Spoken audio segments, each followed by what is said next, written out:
할렐루야.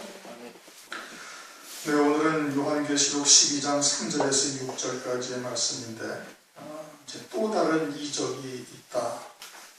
1절, 2절을 우리가 지난 주에 상고를 했는데 거기도 하늘에 큰 이적이 있다. 이렇게 말씀하고 있죠. 1절, 2절에서의 하늘에서의 큰 이적이라는 것은 해 입은 여자의 등장인 겁니다. 해 입은 여자가 등장을 했다는 것은 반드시 달을 발로 딱 밟고 있고, 그리고 12별의 멸류관을 딱 쓰고 있는 것이 그게 해 입은 여자의 이적이에요.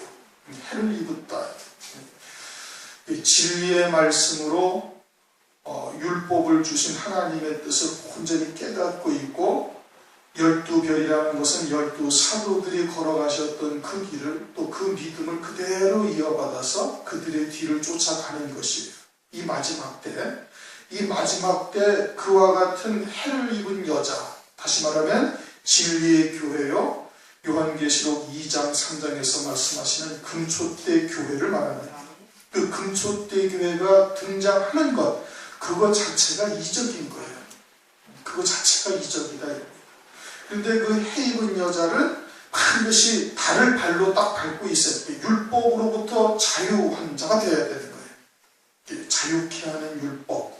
이제는 그리스도 안에서 참 빛이 비춰지니까 이제는 율법이 정죄와 사망에 이르게 하는 것이 아니라 살리는 영의 법으로 바뀌어져 있는 거예요. 생명의 법으로 바뀌어져 있어야 되는 거예요. 해를 입은 여자, 진리 안에 서 있다는 겁니다. 진리가 뭐예요? 진리를 알면 너희가 자유케 되리라. 진리를 알지니 진리가 너희를 자유케 하리라. 모든 것으로부터 자유로울 수가 있어야 되는 거예요. 그게 온전한 진리를 깨닫고 있는 것이 되는 것이죠. 달을 밟고 있고, 그 다음에는 12사도들의 신앙을 그대로 이어받아서 그들의 뒤를 그대로 쫓고 있는 거예요. 12사도의 신앙을 이어받으면 그 결과가 어디에? 새 예루살렘 성에 12기초석이 12사도의 이름이 써있다고요. 새 예루살렘 성으로 그냥 딱 들어가게 하시는 그와 같은 역사가 이제 일어나게 되는 것이죠. 어디에서? 해 입은 여자에 대해서. 이제 지난 시간에 우리가 이 멸류관에 대해서 상고를 하질 않았는데, 해를 입은 여자도 멸류관으로 되어 있고, 오늘 3절에서 말씀하시는 큰 붉은 용의 머리에도 멸류관이라고 되어 있어요. 한글로 번역은 똑같이 멸류관으로 되어 있는데 원어는 다른 내용이에요. 멸류관이라는 것은 어떤 경기에서 이긴 자, 승리한 자가 쓰는 게 멸류관이에요. 그래서 올림픽 경기에 월계수 멸류관을 씌워주지 않습니까? 그 경기에서 이겼다라는 거예요.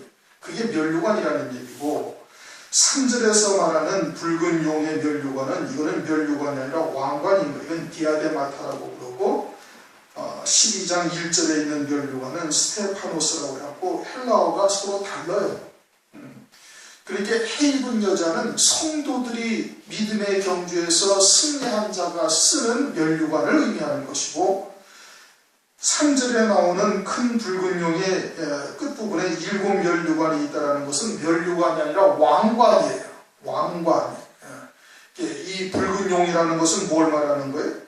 이제 7절, 8절, 9절을 보면은 이게 뭐예요? 옛뱀, 곧 마귀라고도 하고 사탄이라고도 하죠. 늘 하나님을 대적하는 자, 하나님과 비교보리라. 그래서 하나님과 이 만왕의 왕이신 주님과 비교보리라 하는 것이니까 자기들도 뭐를 쓰고 있어요?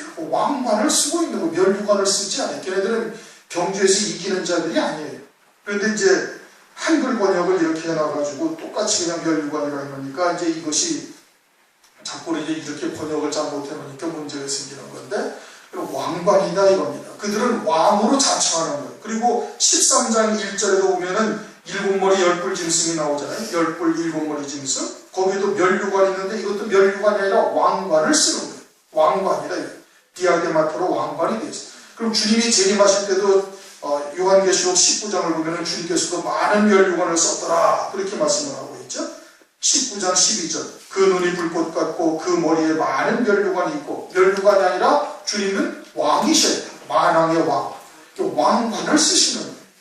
그러니까 요한계시록 19장 12절에 주님이 쓰신 것도 왕관이고, 적그리스도가 쓰는 것도 왕관이고, 그리고 큰 붉은 용이 머리에 쓰는 것도 왕관이에요. 전부 다 디아데마타라는 왕관으로 되어 있는 거예요. 그러나 해를 입은 여자는 면류관을 쓰는 거예요. 그러니까 해를 입은 여자는 이것은 성도들을 의미하고 있는 거예요. 성도들이 믿음의 경주에서 이기고 쓰게 되어지는 면류관이다 이겁니다. 면류관을 말하고 있는 것이고, 3절이나 13장 1절이나 19장 12절에 나와 있는 면류관이라고 번역된 그것은 면류관이 아니라 왕관을 의미하고 있는 거예요. 그들은 다 적그리스도나 붉은 용은 마귀는 왕처럼 등장을 하는 것이죠. 자기를 왕으로 스스로 이제 여기고 있는 것이죠. 그래서 이제 왕관을 쓰고 있는 거예요. 그렇게 해서 이제 해 입은 여자의 등장이 이적이다 이겁니다. 그리고서는 이제 3절에 또 다른 이적이, 하늘에 또 다른 이적이 보이니, 또 다른 이적이 이제 3절부터 6절까지의 내용인 거예요. 이제 붉은 용 사탄이 계속해서 회방을 하는데도 불구하고 해 입은 여자가 해산의 고통을 느끼면서 애써서 부르짖고 있다가 결국은 아이를 낳는 것이, 그게 이적이라는 얘기예요. 지금 마귀가 공중거세를 다 잡고 있고, 더군다나 여자가 해산을 하면은 그 아이를 삼키려고 그 앞에 서 있어요. 그러면 계속해서 방해를 하고 미혹하고 핍박하고 연단 고난을 주고 하는 일들을 지금 마귀가 하고 있는 거예요. 어디에? 해 입은 여자에게. 음녀가 될 바벨성이 될 음녀는 이거는 건드리지도 않는 겁니다. 그거는 이미 혼잡된 말씀으로 살고 있으니까 미혹의 영, 악한 영의 처소가 이미 되어져 있는 거예요. 적그리스도만 등장하기만 하면은 그들은 짐승표를 받고 짐승을 경배하는 자들로 그냥 그대로 이제 예루살렘을 에워싼 군대와 같은 존재들이 되어져서 장차 대적하는 자들로 이미 딱 이제 아주 이미 쳐져 있는 거죠. 마귀에 이미 딱 쳐져 있는 것이죠. 그러나 해 입은 여자는 그렇지가 않은 거예요. 해 입은 여자는 진리의 교회요. 이들은 환난 가운데 하나님께서 구원을 이루실 그와 같은 하나님의 뜻을 깨닫고 있는 그런 교회거든요. 그러니 그 교회를 회방하려고, 그 교회를 핍박하고 그 교회를 방해하려고 아주 그 앞에 딱 앉아 있어요. 그럼에도 불구하고 해 입은 여자가 아들을 낳아요. 뭐예요? 낳는 거예요. 그게 이적이다 이겁니다. 그게 이적이에요.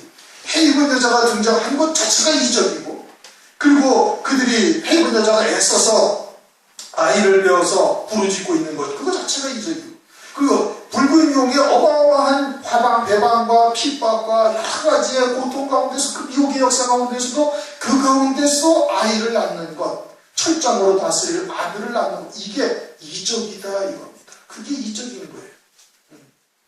오늘날 마지막 때 그와 같은 금초대 교회, 7 금초대 교회가 그와 같은 것이죠. 그러니 금초대 교회에 있으면 어떻게 되는 거예요? 그건 아들로서 순산하게 나오는 거예요. 결국은 나오게 되는 것이죠. 여러 가지의 과정들이 있어요. 그 안에 미혹도 있고 시험 들기도 하고 또래에 되면 십중계도 하기도 하고 여러 가지의 과정들이 있지만, 그러나 금초대 교회를 통해서 반드시 아들을 순산하는 거예요. 반면 음녀교회에서는 나올 수가 없는 겁니다. 등장이 안 되는 거죠. 절대 아들을 낳거나 예비처로 갈 자들이 나오지 않냐는 거예요. 반드시 해를 입은 여자로부터, 해 입은 여자가 아들을 낳고 또 도망을 가서 예비처로 1260일 동안 예비한 곳으로 가지 않습니까? 그러면 예비처 성도들이나 순교할 자들이 천장으로 다스릴 그와 같은 순교 성도들이 어디에서만 나와요? 해 입은 여자에게서만 나오는 거예요. 해 입은 여자에게서만. 그러니 그러한 미혹의 역사나 시험이나 실족하는 일이 있다 할지라도 부단히 거기에 있기만 하면 어쨌든 환난 가운데 배도하지는 아니하는 거예요. 배도하는 자들에 비해서 예비처 성도들은 어마어마한 복을 받은 겁니다. 예비처 성도들뿐 아니라 그보다 순교를 통해서 첫째 부활의 영광을 입고 어린 양이 안에 그리스도의 신부가 되는 성도들은 이거는 말할 수 없는 은총을 하나님으로부터 입은 거예요. 그것은 어디서만 나온다? 해 입은 여자를 통해서만 나온다 이겁니다. 이것이 보라, 하늘에 또 다른 이적이 있으니 보이니 보라, 이렇게 말씀하고 있는 거예요. 오늘 요한계시록 24장에서 주님이 뭐라고 말씀하셨어요? 24장 25절에 보라, 내가 너에게 미리 말하였다 이랬죠. 미리 말하였다. 그러니 환난 가운데 이루실 구원의 말씀들을 하나님께서 성경을 통해서 우리에게 다 주신 겁니다. 그걸 믿어야 되는 거예요. 그것을 믿고 하나님의 말씀을 믿는 믿음으로 흔들리지 아니해야 되는 거예요. 흔들리고 또 요동치고 움직일 수밖에 없는 환경들이나 그런 역사들이 앞으로 나타나는 겁니다. 나타나는 거예요. 왜? 큰 붉은 용이 딱 앞에서 지금 낳기만 하면 삼키려고 온갖 회방과 미혹, 이 역사를 지금 하고 있기 때문에, 그러니 우리들이 걸어가는 길이 그냥 평탄하다라고 생각하면 절대 안 되는 겁니다. 이러한 미혹의 역사가 있을 것을 미리 주님께서 말씀하셨으니까 그것을 이미 인지하고 그러한 일이 있다 할지라도 요동하지 않고 끝까지 남은 자가 되어야 되는 거예요. 그래야 승리하는 겁니다. 결국에는 마지막엔 남은 자가 승리하는 겁니다. 하늘에 또 다른 이적이 보이니 보라, 한 큰 붉은 용이 있어. 그래서 큰 붉은 용이 나오는데, 이 붉은 용은 9절에 말씀하시는 이 마귀요 사단이라고 한다. 온 천하를 꿰는 자다. 그것이 옛뱀, 즉 창세기 3장에서 뱀으로 역사했던 그와 같은 존재들이고, 예수님 당시에 뱀이요 독사의 새끼라고 말씀하셨던 그들에게 안에서 역사했던 그와 같은 존재들이 꼬여서 미혹해서 큰 붉은 용이 있어. 머리가 7이요 뿔이 10이라 그 여러 머리에 7면류관이 있는데, 큰 붉은 용이 있는데 머리가 7이요 뿔이 10이고 머리에 7면류관이 있다, 이렇게 말씀하셔요. 13장 1절을 한번 읽어보십시다. 13장 1절. 내가 보니 바다에 한 짐승이 나오는데 뿔이 10이요 머리가 7이라 그 뿔에는 10면류관이 있고 그 머리들에는 참남된 이름들이 있다. 우선 13장 1절과 12장 3절의 다른 점은, 여기는 큰 붉은 용이 나오는 것이고 13장 1절은 짐승이 등장을 하는 거예요. 그리고 7머리 10뿔은 같이 마찬가지로 이야기를 하는데, 그런데 큰 붉은 용은 7면류관을 7머리에 썼고, 이 짐승 13장 1절의 짐승은 10뿔에 10면류관을 썼어요. 10왕관을 썼어요. 이 붉은 용은 7머리에 7왕관을 쓰고 있고, 이 13장 1절의 짐승, 이거는 적그리스도죠. 적그리스도는 7머리 10뿔이라고 하지만 10뿔에 10왕관을 쓰고 있는 게 다른 거예요. 그럼 10뿔에 10왕관을 쓰고 있다는 것은 우리가 이미 이제 다니엘서를 통해서 상고했던 것처럼 다니엘서 7장을 보면은 10뿔이 등장을 하죠. 10뿔이 등장을 하는데 한 작은 뿔이 등장을 하니까 세 뿔이 뿌리까지 뽑히고 나머지 17뿔도 다 이제 하나가 되어지는 거예요. 그것은 이제 장차 나타나게 되어질 적그리스도의 등장의 배경을 지금 설명해 주고 있는 겁니다. 그래서 10뿔에 10왕관을 썼다는 것은 10왕들을 의미하는 것이고 10왕들의 권세를 다 받은 것을 말하고 있는 거예요. 10왕들의 권세. 그래서 이제 장차 환란 날에 적그리스도가 등장하면 반드시 그와 같이 등장을 하게 되는 거예요. 짐승이 등장하게 되면. 그런데 오늘 3절에서 말씀하시고 있는 큰 붉은 용은 머리가 7이요 뿔이 10이라는 것은 같은데 그 여러 머리에 7면류관이 있다고 말씀하고 있어요. 7면류관, 7왕관이 있다 이겁니다. 이 사탄 7머리를 갖다가 요한계시록 17장에서 설명을 하고 있어요. 요한계시록 17장을 보면은 9절 10절만 읽도록 하겠습니다. 9절 10절 11절 계시록 17장 9절 10절 11절 시작. 지혜 있는 뜻이 여기 있으니 그 7머리는 여자가 앉은 7산이요 또 7왕이라 5은 망하였고 하나는 있고 다른 일은 아직 이르지 아니하였으나 이르면 반드시 잠깐 동안 계속하리라. 전에 있었다가 시방 없어진 짐승은 8째 왕이니 7 중에 속한 자라 저가 멸망으로 들어가리라. 아멘. 7머리에 대해서 지금 다시 확실하게 설명을 해주는 거예요. 7머리에 대해서 설명을 하는데 사도 요한의 때에 5은 이미 망하였고 하나는 지금 있다 이겁니다. 사도 요한의 때에 있던 나라는 로마를 말하는 거예요. 그리고 5은 그 이전에 이스라엘, 즉 하나님의 택한 민족들을 계속해서 핍박하고 괴롭혔던 나라들을 말하고 있는 거예요. 그 나라의 왕들, 애굽으로부터 시작해서 애굽의 이스라엘 백성들이 430년 동안 종살이를 하면서 핍박을 받았어요. 그리고 그 바로왕이 하나님을 대적하는 자가 된 것이고, 그 다음에는 아수르라는 나라에 의해서 이스라엘이라는 나라가 멸망당한 것이에요. 그 다음에는 바벨론이라는 나라에 의해서 유다 나라가 멸망당한 거예요. 하나님의 나라를 망하게 만든 거예요. 그 다음에는 포로가 된, 바벨론의 포로가 된 유다 민족들을 이제 메데파사라는 나라가 이어받고, 그리고서는 헬라라는 나라가 이어받아요. 그렇게 해서 5나라가 계속해서 하나님의 백성들을 괴롭히고 핍박하는 나라를 말하는 거예요. 그 왕들이 큰 붉은 용에 의해서 세워졌다라는 뜻이에요. 그리고 장차 나타날 적그리스도, 7번째 적그리스도도 역시 이 붉은 용에 의해서 세워진 나라로 하나님을 계속해서 대적하고 배반하고 방해한 이와 같은 나라들의 이 왕이 누구였다? 마귀였다라는 뜻이고, 계시록 13장 1절에서는 멸류관, 왕관을 썼어요.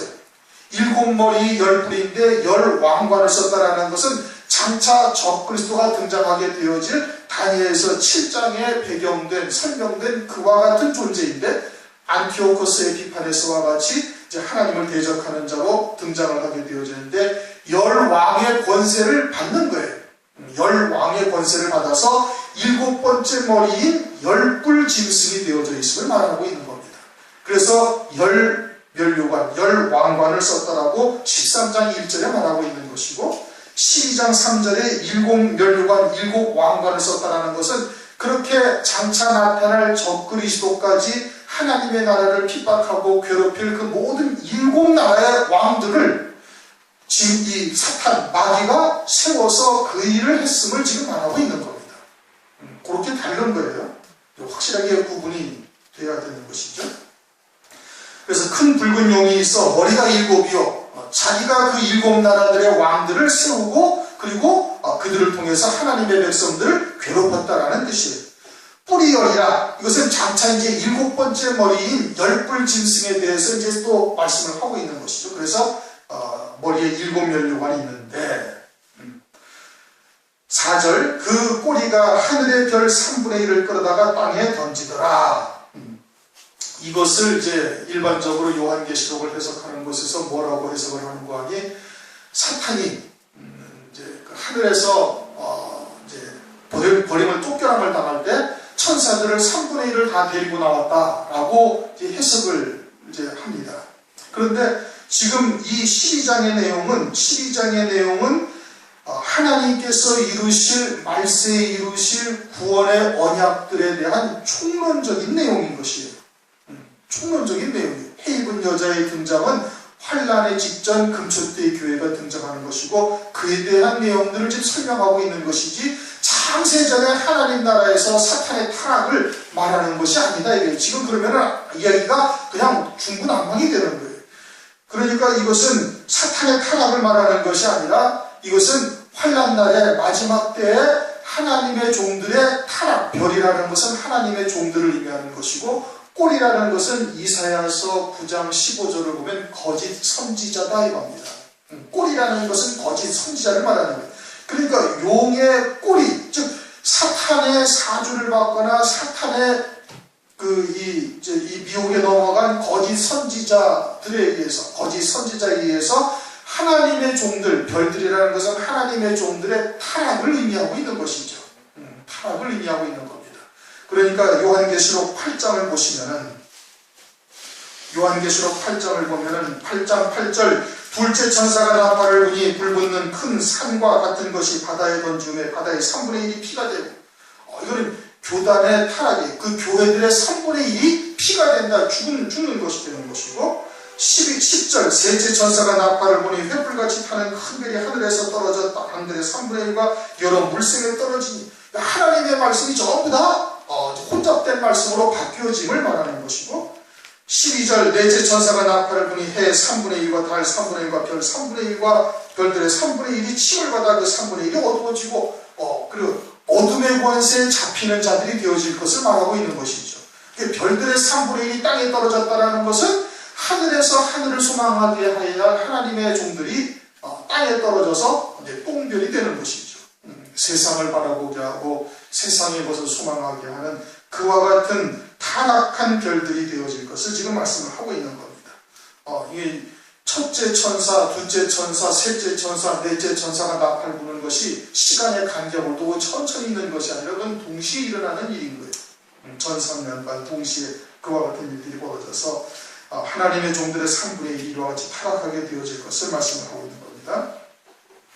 그래서 용이 이제 4절 중간에 용이 해산하려는 여자 앞에서 그가 해산하면 그 아이를 삼키고자 해. 그러니 어떻게 한다는 거예요? 계속해서 미혹하고 시험 들게 하고 그리고 때로는 핍박하고 때로는 환난 가운데 그냥 집어넣어버리고 하는 역사를 계속하는 거예요. 어디에서? 금초대 교회만. 금초대 교회가 그들의 아주 그냥 집중적인 공략의 대상인 거예요. 그러니까 마귀가 역사를 하죠. 이게 전도도 잘 안 되고 있는 성도들마저도 시험 들어서 다 뿔뿔이 흩어지게 만들고 있다 이 뜻인 겁니다. 계속해서 해봐가는 거예요. 그러니까 여러분들에게도 계속 이와 같은 시험과 환난과 또는 연단과 또는 미혹의 역사가 계속 있다라는 것을 지금 말하고 있는 겁니다. 그리고 그와 같은 영적인 시각을 바라보고 우리에게 다가오는 여러 가지 일들을 볼 수 있어야 되는 거예요. 왜 우리는 진리를 쫓는데 이럴까? 이렇게 생각하시면 안 된다 이거예요. 그것이 아니라 반드시 그러한 방해의 역사가 있는 거예요. 그렇게 대적하는 역사, 회방하는 역사가 있다는 것이 무엇을 말하는 거예요? 우리가 그것이 구원받은 증거, 구원의 빈거다 이겁니다. 구원받은 증거예요. 악한 자들에 대적하는 것, 미혹하는 것, 또는 환난, 연단 가운데 계속 우리를 갖다가 집어넣는 역사가 그와 같은 증거인 것이죠. 그러니까 용이 해산하는 여자 앞에서 그가 해산하면 아이를 삼키고자 하더니 그런데 5절 어떻게 돼요? 여자가 아이를 낳는다는 거예요. 그럼에도 불구하고 아들을 낳는 거예요. 어떤 아들을? 장차 철장으로 다스릴 아들을 낳는다 이거. 이게 이적인 거예요. 이것이 하나님의 이적이에요. 그러니 그 교회에 끝까지 어찌됐든 남아있기만 하면 금초대 교회에 남아있기만 하면 아들로 나오라고. 최소한 아들로 나오지 않는다 할지라도 또 배도하는 자로는 되지 않는다 이거예요. 예비처럼 하는 자들이 금초대 교회에서 나오게 되어질 것을 말씀을 하고 있는 것이죠. 그러니 여러분들에게 역사하는 악한 자들의 미혹이나 핍박이 어떠할지는 우리가 다 알 수가 있는 거예요. 끊임없이 역사를 하는 겁니다. 끊임없이 언제까지? 끝까지 하는 거예요. 끝까지 하다가 결국에는 삼킨단 말이에요. 삼키는데 뭘 삼켜요? 이제 육체를 죽이는 겁니다. 음녀교회는 그들은 영적으로 영원히 멸망 가운데 떨어지게 만드는 것이고 그러니까 마귀가 다 삼켜버리는 거예요. 그러니 음녀교회는 이미 미혹의 영에 잡힌 자들이죠. 세상에 속한 말을 하고 있다면 요한일서 4장 4절 5절을 보면은 그것은 어떠하다? 이미 미혹의 영에 속한 자이다 이겁니다. 미혹의 영에 속한 거예요. 미혹의 영에 속했다는 것은 귀신에게 속한 자요 악한 영에게 이미 잡힌 자가 되어졌으니까 진술이 등장하고 거짓 선지자가 나와서 아주 그냥 기가 막히게 그 앞에서 그냥 이야기를 하게 되어 그냥 깜빡 죽고 다 믿게 되어지는 진술표를 받는 것이죠. 그와 같이 미혹의 역사에 이미 다 잡힌 자들이고 그리고 이미 그들 영적으로 이미 죽은 자들인 거예요. 영원한 멸망에 처해진 거예요. 그리고 남아있는 것은 뭐가 남아있어요? 해 입은 여자만 남아있는 거예요. 해를 입은 여자들만 남아있으니까 그들이 아들을 낳으면 삼키려고 그렇게 노력을 하는 거예요. 그래서 결국은 아들을 낳는데 아들을 어떻게? 육체를 죽임으로 삼킨다 이겁니다. 11절을 우리 한번 읽어봅시다. 11절. 또 여러 형제가 어린 양의 피와 자기의 증거하는 말을 인하여 저를 이기었으니 그들은 죽기까지 자기 생명을 아끼지 아니하였도다. 그럼 어떻게 했다는 거예요? 순교했다는 얘기예요. 어디에서? 해를 입은 여자에게서 순교했다는 얘기예요. 예수의 환난 가운데 붉은 용의 미혹의 역사나 핍박의 역사에 굴복하지 아니하고 세상이 감당하지 못할 믿음을 갖게 되어져서 더 좋은 부활을 위하여 악형을 받되 구차히 면하지 아니한 믿음의 선진들의 뒤를 그대로 쫓아가서 죽기까지 자기 생명을 맡기지 아니하였다. 예수의 증거와 하나님의 말씀에 의하여 목배임 받기를 마다하지 아니했다. 이거예요.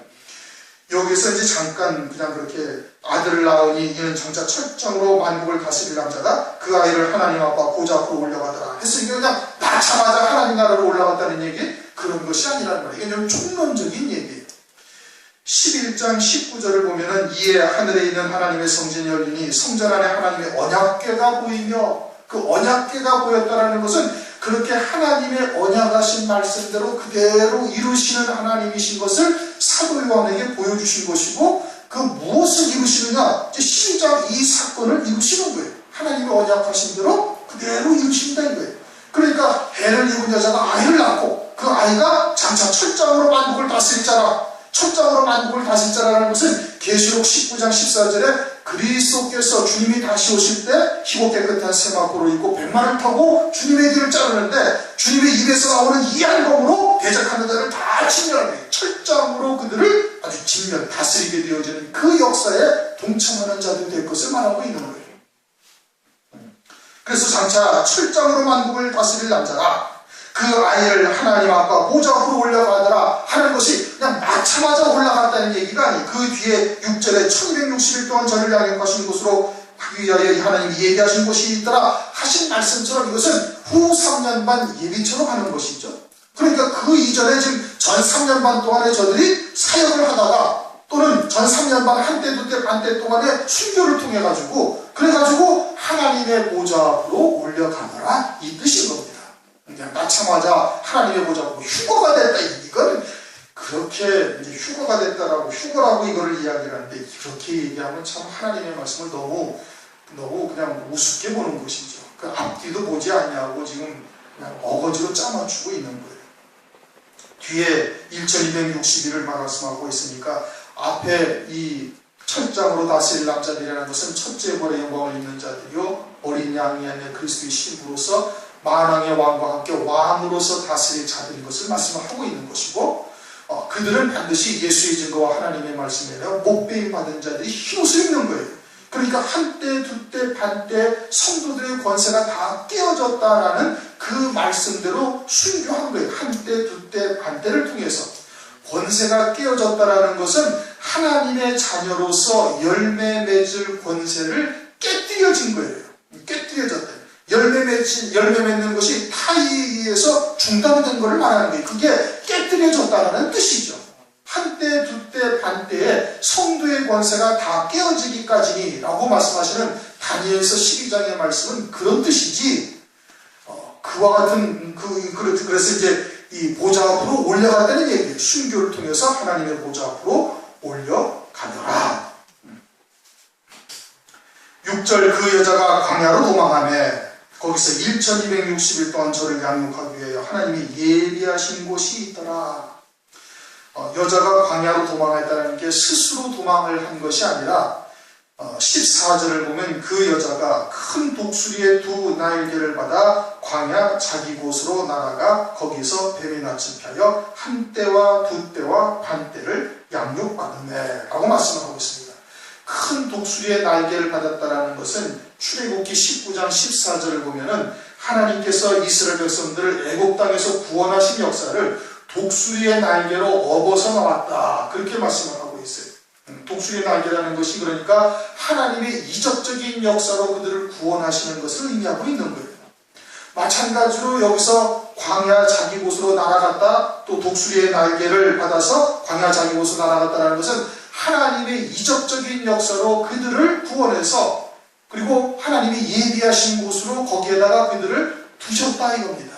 거기를 두셔서 한때, 두때, 반때, 후 3년 반의 때에 하나님의 진노의 심판이 임하는 그와 같은 때에 그들을 보호 양육하는 곳이다. 마치 고센 땅과 같이 애굽 땅과 고센 땅을 하나님께서 구별하셨잖아요. 그 애굽 땅에는 하나님께서 여러 가지 재앙으로 치셨지만 고센 땅에는 애굽 땅에 흑암의 재앙이 임할 때도 햇빛이 있었고 애굽 땅에 사망의 권세가 임했을 때도 거기는 전혀 건드리지 아니하시는 개도 혀를 움직이지 아니하게 하셨다는 그와 같은 고센 땅에서 보호 양육을 1260일 동안, 여기는 1260일 동안 양육한다. 그것은 햇빛이 비친다 이 뜻인 겁니다. 하나님의 보호하심이 있는 거예요. 그러나 그 외 나머지 음료교회와 큰성 바벨성이 되어 있는 음료교회와 적그리스도의 군대들에게는 거기는 그런 것이 임하지 않냐는 거예요. 거기는 42달이라고 그렇게 표현을 하고 있는 거예요. 그러니까 그것은 흑암의 권세 주장하는 것이고 하나님의 진노의 심판이 임하는 것을 말하고 있는 것이죠. 그러므로 후 3년 반 5절은 전 3년 반 기간 동안에 순교하는 성도들을 말하고 있는 것이고 6절은 예비처 성도로 가서 후 3년 반 기간 동안 예비된 곳에서 보호 양육을 받게 되어질 것을 말하고 있는 것이에요. 그러면 예비처로 가서 보호 양육을 받는데 거기서 아주 편안하게 호의고식하며 안락한 삶을 살고 있느냐? 그거는 아니에요. 거기서도 여러 가지 고난과 연단의 과정을 거치고 어려움을 겪기도 하겠지만 그러나 하나님께서 절대 보호하셔서 하나님의 진노의 심판에서는 제외되는 그와 같은 곳에 하나님이 예비하신 곳이 있더라 이겁니다. 그런데 이제 이 하나님이 예비하신 곳인데 하나님의 예비하신 곳이에요. 사람이 지혜를 가지고 알 수 있는 곳이 아니에요.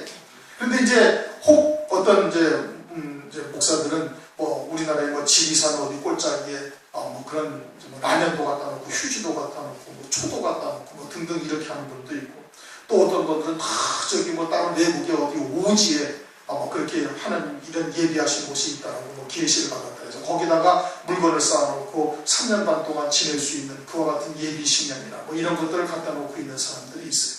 그거는 잘못된 겁니다. 하나님의 예비하신 곳이라고 하는 거예요. 사람들이 가서 예비하는 곳이 아니라 하나님의 예비하신 곳이 있어요. 그건 아무도 모르는 거예요. 그리고 하나님께서 그때가 되면 그들을 그와 같은 곳으로 독수리의 날개로 업어서 그들을 갖다 하나님께서 이끌어 가신다 이겁니다. 그리고서 거기에서 하나님께서 3년 6개월 동안 한때 두때 반때 동안 보호 양육하고 먹이시고 입히시고 그리고서는 하나님의 말씀으로 그들을 양육하는 그와 같은 역사가 있게 되어질 것을 말씀을 하고 있는 것이죠. 이것이 이적이라는 얘기입니다. 또 다른 이적이에요.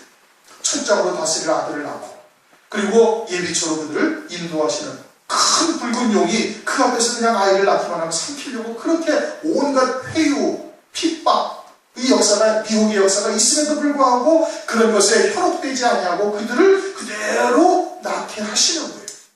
그리고는 어린 양이 안에 그리스도의 신부로 세우시는 역사가 있다 이겁니다. 이것이 하나님의 이적이다라고 지금 말씀을 하고 있는 거예요. 음녀교회는 우리가 이제 마태복음에서도 상고를 했지만은 이미 하나님의 말씀이 무엇인지를 깨닫고 있으면 쉽게 분별을 할 수가 있는 겁니다. 미혹의 말에 속해서 장차 적그리스도가 등장하게 되어지면은 그대로 그냥 다 쫓게 되어질 것이 명확한 일인 것이죠. 세상에 속하여 세상에 속한 말로 살고 있어요. 세상도 들을 수 있는 말을 하는 거예요. 다시 설명을 드려요. 교회는 거듭난 자에게 하늘에 속한 말씀을 전하는 곳이에요. 그러니까 세상은 들을 수가 있어요, 없어요? 듣지 못하는 거예요. 그런데 교회가 세상에 속해서 세상에 속한 말을 해서 세상도 다 들을 수가 있는 말을 하고 있다면 그건 악한 영역에 속한 거예요. 미혹의 영, 귀신한테 잡힌 것이고 마귀의 종이 되어져서 지금 살고 있는데 모르는 거예요. 그러니 과연 그 말씀이 세상도 다 들을 수 있는 말인가? 아니면은 택하신 자들, 거듭난 존재들, 하늘에 속한 자들만 들을 수 있는 말씀인가를 딱 보면 금방 알 수가 있는 거예요. 그런데 윤리 도덕을 말한다든지 철학을 말한다든지 가정생활을 어쩌고 저쩌고 한다 그런 말을 하는 것은 그건 다 잘못된 겁니다. 그건 세상에 속한 말로 살고 있는 거예요. 그러면 세상이 목적이 되고 육이 목적이 되고 인간 그 육신의 인격 그 자체가 목적이 되어져서 결국은 적그리스도가 등장하게 되지만 그냥 그대로 다 넘어갈 수밖에 없게 되어져 있는 거예요. 우리가 그러한 영적인 분별력을 잘 하시고 끝까지 남은 자가 되어서 승리하시기를 주님의 이름으로 축원합니다. 우리 통성호 잠시